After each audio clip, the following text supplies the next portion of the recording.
Hello बच्चों, आज हम जानेंगे एक बहुत इंपॉर्टेंट टॉपिक के बारे में जो लगभग हर बच्चा जो फिजिक्स पढ़ रहा है उसके लिए एक बहुत बड़ी परेशानी है, क्योंकि फिजिक्स सब्जेक्ट सबके समझ में नहीं आता है। फिजिक्स का नाम सुन के बहुत सारे लोगों को बुखार चढ़ जाता है, अरे यार क्या फिजिक्स के टीचर को अगर दूर से देख ले बच्चा उसका मूड खराब हो जाता है, यार अभी आएंगे पकाएंगे बहुत भयंकर तरीके से।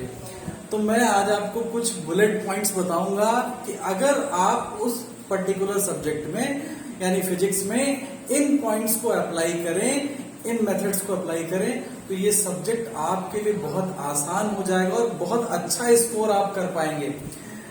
तो ये basically zero to hero in physics, मतलब अगर जो बच्चा जिसको बिल्कुल फिजिक्स नहीं आती वो इन पॉइंट्स पे अगर ध्यान देगा तो बहुत इफेक्टिव रिजल्ट आएगा उसका।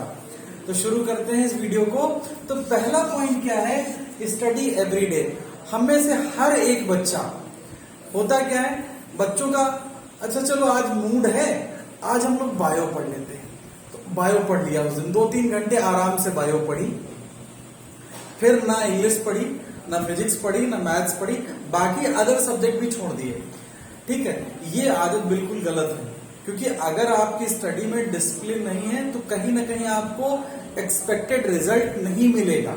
ठीक है, तो सबसे पहले आपको पर डे पढ़ना है, फिजिक्स पर डे पढ़ना है। ठीक है, अगर आपका मन नहीं लगता है फिजिक्स में तब भी आप 30 डेज का चैलेंज ले लीजिए कि 30 डेज तक इन पॉइंट्स को हम फॉलो करेंगे।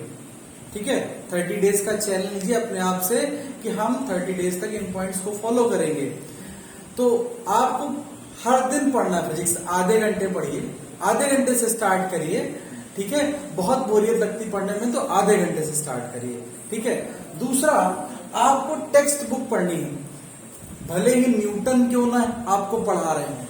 ठीक है, न्यूटन ही क्यों ना आपको पढ़ाएं, मान लीजिए, ये चाहे जितना फिजिक्स का अच्छा टीचर पढ़ाए। कई बार मैंने टीचर्स को ये कहते सुना कि नहीं बुक सब बकवास है, बुक से मत पढ़िए, लेकिन ये बात बिल्कुल गलत है। जब भी कोई बच्चा बुक लिखी जाती है तब बहुत सारे लोगों का उसमें कलेक्टिव एफर्ट होता है, तो कहीं ना कहीं वो बुक जो आपको दे सकती है वो टीचर आपको नहीं दे सकता।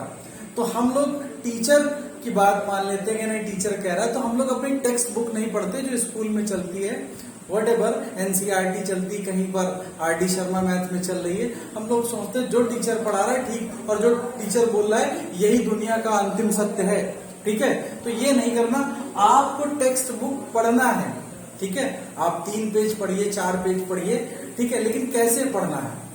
जैसे मान लीजिए कल आपके सर रे ऑप्टिक्स शुरू करने वाले हैं, आपको रे ऑप्टिक्स बिल्कुल नहीं पता। ठीक है, लेकिन अगर आप एक दिन पहले रे ऑप्टिक्स पढ़ेंगे, ठीक है, अगर आप एक दिन पहले रे ऑप्टिक्स पढ़ेंगे तो क्या होगा, कुछ चीजें आपके दिमाग में जाएंगी, कुछ आपको समझ में आएगा, कुछ आपको नहीं समझ में आएगा। लेकिन जब दूसरे दिन वो टीचर पढ़ा रहा होगा तो कभी कभी क्या होता है, जब हमें कोई आंसर पता होता है तो हम बड़े एक्साइटेड होकर उस चीज को सुनते हैं। ठीक है, ओके, तो हम क्या करेंगे, हमको फिर उस सब्जेक्ट में इंटरेस्ट आएगा, वो टीचर जो पढ़ा रहा होगा, क्योंकि हम पहले कहीं ना कहीं वो पढ़ चुके हैं, तो हमारे माइंड में वो चीजें हैं। जैसे एक एग्जांपल देता हूं आपको, मान लो आपको एक डिबेट देनी हो, ठीक है, और आपको उसका टॉपिक ना पता हो, ठीक है, तो आप क्या बोलेंगे, आप फर्जी की बातें करेंगे कि मोदी जी ने ये बोला, मोदी जी ने ये योजना, ये उनकी खराब है, वो खराब है। ठीक है, लेकिन अगर वो टॉपिक आपको एक दिन पहले पता चल जाए कि ठीक है आपको इस पर्टिकुलर टॉपिक पे बोलना है और आप उसको प्रिपेयर कर लें, तो उस टॉपिक पे बहुत इफेक्टिवली आप बोल पाएंगे। तो यही मेरा कहना है कि आपको टेक्स्ट बुक पढ़ना है उस क्लास से पहले, जो चैप्टर शुरू होने वाला है उससे पहले आपको पढ़ना है। तीसरा, आपको क्लास एक्टिवली जो है अटेंड करनी है, ये बहुत इंपॉर्टेंट पॉइंट है।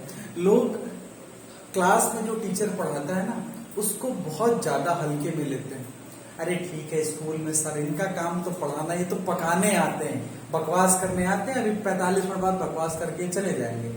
नहीं, मैं ये कहता हूं वही बच्चा बाहर जाके कोचिंग पढ़ता है, अननेसेसरी पेरेंट्स का पैसा बर्बाद करता है। कहने का मतलब ये है कि अगर स्कूल में आपका टीचर पढ़ा रहा है, ठीक है, हो सकता है आप कम समझ में आता हो, ठीक है, तो वो भी न्यूटन का वही फॉर्मूला पढ़ाएगा जो बाहर वाला टीचर पढ़ाएगा आपको। आप उस टीचर से एक बार बात करिए, ठीक है। अपने सब्जेक्ट टीचर से हमेशा अच्छे रिलेशन बना के रखिए, क्योंकि स्कूल में वही काम आएगा आपके, ठीक है। तो आपको उसकी क्लास एक्टिवली जो है बैठ के ध्यान से सुनना उसकी क्लास में, ठीक है।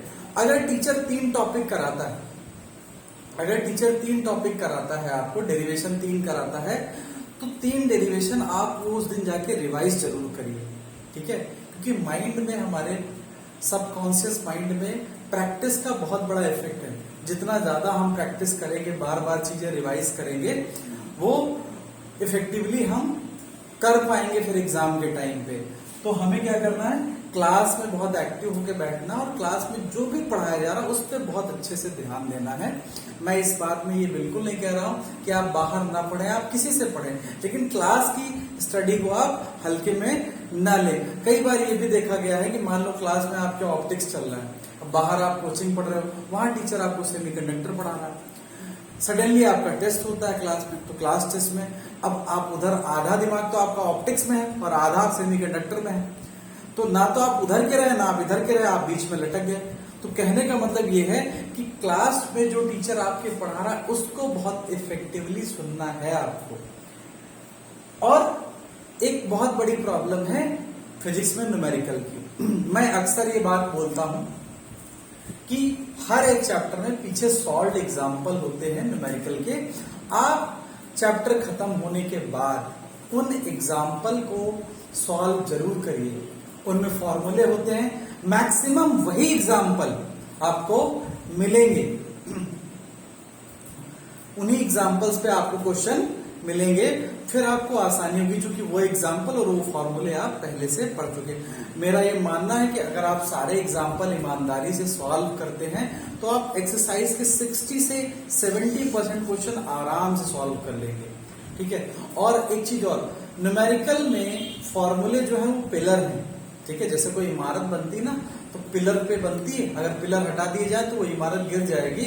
उसी तरीके से मैं फिजिक्स न्यूमेरिकल में जो फॉर्मूले होते हैं पिलर्स की तरह हैं। तो आप एक पॉकेट डायरी रख लीजिए, ठीक है। आपको कहीं कोई फॉर्मूला मिलता है इंपॉर्टेंट, आपने तुरंत उसको लिख लिया, रेंडमली पेपर से पहले आपने रिवाइज कर लिया। तो ये अगर चीजें इन तरीके से आप पढ़ाई करेंगे, फिजिक्स को इस तरीके से अगर आप पढ़ेंगे तो 110% मैं गारंटी देता हूं कि आपका स्कोर 110% बहुत बेहतरीन होगा और आप बहुत अच्छा कर पाएंगे फिजिक्स में, अगर आप इन मेथड्स को फॉलो करेंगे। Okay, thank you.